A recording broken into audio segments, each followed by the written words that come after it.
Good morning, everyone, and welcome to all of you in Booster Pack 73. तो सबसे पहले हम क्वेश्चंस विजिट कराते हैं। ये दिख ही रहा है तो टेक्स्ट बुक का, लेकिन ये मतलब कहीं ना कहीं प्रीवियस ईयर का ही क्वेश्चंस है, राइट? क्योंकि टेक्स्ट बुक का मतलब प्रीवियस ही होता है, तो उसी के पैटर्न पर चलता है जो कि बेस्ट है। स्मार्ट अप्रोच में डील करेंगे सर, इसीलिए लिए हैं, राइट? सर दर्द कराने के लिए नहीं लिए हैं। नेक्स्ट क्वेश्चंस, ये एनटीपीसी का आपका 26 का क्वेश्चन है, जो भी हाल ही मार्च में हुआ है। और ये आप इसको 5 सेकंड में करेंगे यदि आपने लास्ट वीडियो कवर किया है तो, अदरवाइज लास्ट के वीडियो को कवर करिए। तो सेशन चूँकि शॉर्ट चल रही है तो क्वेश्चंस कम ही रहते हैं, बट कोई नहीं, आएगा टाइम, राइट? तो हम क्वेश्चंस पे बात करेंगे। पहले सुनना ध्यान से, फ्रेमिंग कैसे करते हैं इस चीज़ को।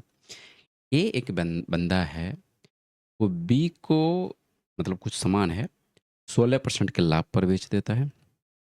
अगली बार बी इसे क्या करता है, 15% की हानि पर सी को बेचता है, और सी फिर इसे 20% के लाभ पर डी को बेचता है। यदि सी और ए द्वारा अर्जित लाभ के बीच का अंतर का जो रुपया है 248 है, तो बी द्वारा क्या गया नुकसान की याद कीजिए, राइट? जो एक बेसिक अप्रोच है या फिर जो टीचर बताते हैं, राइट, जो लेटेस्ट में चलती है, कि वो कहता है ना कि आप सबका रेशियो सेट करो। जैसे कि ए बी को 16% के लाभ पर बेचता है, तो बोलेगा कि 100 रुपया का चीज़ 116 रुपया में बेच दीजिए। तो यहाँ पर देखो क्या चल रहा है वो बताता हूँ मैं मार्केट में, उसके बाद हम बताएंगे अपनी बात बात। सुनो, मार्केट में ये चल रही है, मार्केट में ये चल रही है कि यदि ए बी को 16% के लाभ पर बेचता है, यानी कोई वस्तु यदि ए है और ये बी है, तो ये 100 रुपया का यदि चीज़ है तो ये 116 हो रहा है। तो रेशियो मतलब यदि इसको कटाएंगे 4 से तो 25 चौकीस 100 और ये 29। उसी प्रकार से बी और सी, ए के लिए ये अमाउंट एस पी है, लेकिन बी के लिए क्या है, ये सी पी है। अब सुनो, बी 15% की हानि पर बेचता है, तो बी 15% की हानि पर यदि ये बेचता है तो क्या मैं बोल सकता हूँ 20 यूनिट को ये 17 यूनिट में बेच रहा है? तो बी के लिए ये अमाउंट क्या है, सीपी है, और बी के लिए ये 17, सी के लिए क्या है, सी के लिए सीपी है, कॉस्ट प्राइस है, लेकिन बी के लिए 17 यूनिट क्या है, एसपी है। आगे सी 20% के लाभ पर डी को बेचता है, यानी कोई 5 यूनिट का चीज था उसको 6 यूनिट में बेच रहा है। अब ये बोलेगा कि आप ना देखो, 25, 29, 20, 17 और सी और डी 5 और 6 यहाँ पर हम अलग अलग सेट कर लिए, ठीक। उसके बाद बोलेगा कि ए बी सी और डी का आप रेशियो निकालो, फिर यूनिट पे सेट करो। उसके बाद सी और ए का अर्जित लाभ का बीच का अंतर 248, उससे कंपेयर करो। उसके बाद बी के नुकसान पर हम जाएंगे, राइट? ये तो अभी जो चल रही है अलग अलग लोगों के द्वारा, उसकी मैंने बात किया। आपको ऐसे नहीं करना। क्या करना है अब सुनो ध्यान से। अब जो मैं कर रहा हूँ वो बताता हूँ, कुछ तो बेटर करेंगे ना सर। सुनो, ए का प्राइस कोई होगा, मान लो जो भी प्राइस होगा, जैसे कि मान लो वो बी को 16% के लाभ पर बेचता है, तो क्या मैं ये कह सकता हूं कि ए के लिए यदि, सुनो ध्यान से, ए के लिए यदि सीपी 100 रुपया था, तो वो 116 पर बेच रहा है, किसको, बी को बेच रहा है। आगे बी इसे 15% की हानि पर बेचता है, तो क्या ये मैं कह सकता हूं कि बी जो है ना, बी के पास कोई यदि 100 रुपया की यूनिट की कोई चीज है तो 85 में बेच रहा है। ये तो हम फ्रैक्शन मेथड से बनाते थे, आपको पता है। बस इतना ही में आपको पकड़ना क्या है ये सुनना।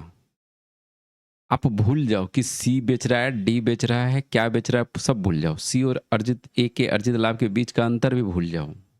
अब सुनना ये कि इसने ये बोला कि बी द्वारा कितना लॉस हुआ है। एक बात बताओ मेरे भाई, ए के लिए कॉस्ट प्राइस ये था 100 रुपया, ए सामान बेचा 116 में, तो ये जो 116 है बी के लिए क्या है? बी के लिए ये कॉस्ट प्राइस है 116 यूनिट। बी के लिए ये क्या है? सीपी है। बी के लिए सीपी है।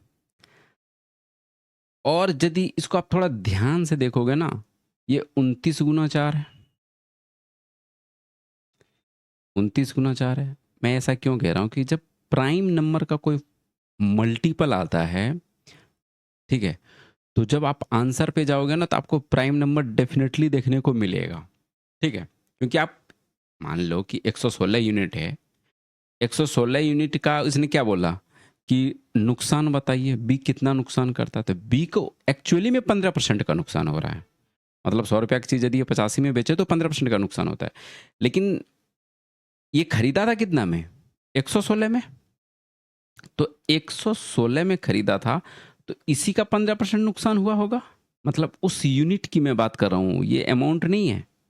ठीक है, तो यदि आप 116 की बात कर रहे हो, राइट, तो जो भी मेरा नुकसान आएगा वो 116 का मल्टीपल में ही आंसर होगा, दूसरा तो हो नहीं सकता। अब देख लो ऑप्शन चेक करके, 116 का मल्टीपल 1160, यही आंसर है। 1150 ऑप्शन है, 1040 है, 1200 है। तो आपको इसमें ध्यान क्या देना है? इसमें ध्यान ये देना है कि आपको रेशियो सेटअप करने मत बैठ जाना।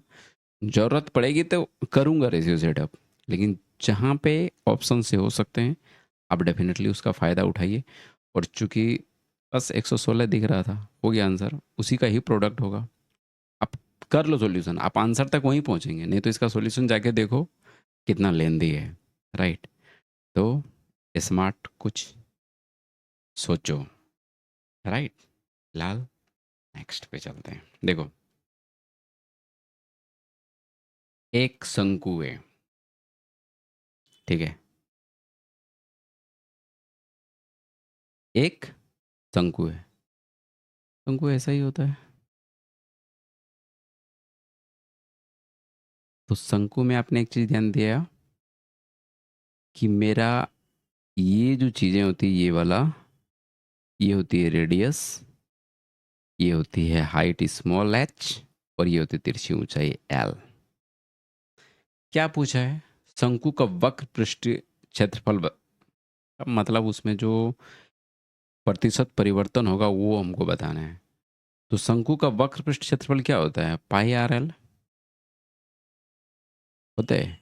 मतलब पाई गुना आर गुना एल, ये तो आपको पता है। चूंकि पाई कांस्टेंट है तो पाई को अब भूल जाइए, क्योंकि हमको फ्रैक्शन मेथड से बनाना है, हमको डाटा पे नहीं काम करना, क्योंकि ये परसेंटेज पूछ रखा है। तो आर इंटू एल पे काम करेंगे हम। अब सुनो, इसने क्या बोला? त्रिज्या में 8% की वृद्धि करते हैं। क्या मैं 108/100 कर सकता हूं? आप 27/25 मत करना। अब बोलोगे कि 27/25 तो हो सकता है सर, हो सकता है, लेकिन रीजन ये है, रुकिए बताता हूँ रीजन क्या है। और तिर्यक ऊंचाई में 15% की कमी, यानी एल की वैल्यू है, ये कितना हो जाएगा?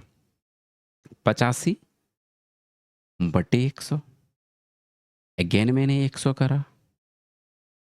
आपको ऐसे टाइप के सवाल में कंपैरिजन पर ध्यान ये रखना है मेरे दोस्त, कि ये जो चीज़ें आ रही हैं ना, ये वाला, ये हर में, ये आप सोचना कि हम इसको 100 में, 1000 में, 10,000 में, 1 लाख में इस तरह का ब्रेक करें, ताकि आपको परसेंटेज निकालना ना पड़े, डायरेक्ट आप आंसर तक चल जाना। अब देखो कैसे होता है ये काम कैसे करता है। 108 × 85, ये वाला तो मल्टीप्लाई करना ही पड़ेगा आपको। 108 × 85 कर लेते हैं, तो 108 पंचे कितना होगा? 540। और 108 × 8 करेंगे तो कितना आ जाएगा? 864। 0 4 4 8 86 5 91। 9180 आया और नीचे में कितना आया 1 पर 4 जीरो, 1 जीरो से 1 जीरो को आप ओवरलैप कर दो, यहाँ कहानी खत्म। यानी कोई चीज, अब सुनो, इसीलिए कह रहा था मैं कि आपको यहाँ पर 27/25 नहीं करना। क्यों नहीं करना? अभी यदि मान लो यहाँ पर 25 कर देते, यहाँ पर 20 कर देते, तो 25 गुना 20 500 आपको कंपेयर करना पड़ता ना। अब यहाँ पे क्या है, 1000 का चीज कोई था, वो 918 पर जा रहा है। तो 1000 का कोई चीज यदि 918 पर जा रहा है, तो कितना यूनिट का डिफरेंस है? 82 यूनिट का। 82 यूनिट का डिफरेंस है। चूंकि परसेंटेज काम कितना पे करता है? 100 पे, और ये काम कितना पे कर रहा है? 1000। तो एक पॉइंट का मैनेज हो जाएगा, ऐसे आपको दिख ही जाएगा कि 918 है, 1000 है, 82 का डिफरेंस है, 82 का कमी है, 8.2% ही आंसर होगा, राइट। तो आप एक चीज़ का ध्यान ये देना है कि जो ये हर वाला चीज़ है ना सर, डिनोमिनेटर वाली जो चीज़ें हैं, उस डिनोमिनेटर वाले चीज़ को आप 100 में, 1000 में और लाख में इस तरह से कंपेयर करके रखेंगे, तो आपका कैलकुलेशन इजी हो जाएगी, राइट। सो इस चीज़ का ध्यान रखेंगे, राइट। नेक्स्ट पे चलते हैं। क्या करना है इसमें? क्या पूछा है इसने? 6 वर्ष में स्वयं की 5 गुनी हो जाती है। 5 गुनी हो जाती है, यानी कोई 100 अमाउंट होगा तो 500 हो जाता होगा। तो हम क्या करते थे? Interest but A time. कर दो आंसर, वही आएगा यार, 200/3, 66.2/3। कुछ सोचना नहीं था इसके बारे में, लास्ट के वीडियो में मैंने बात करा है, ताकि तू लास्ट का भी देखा करो, राइट।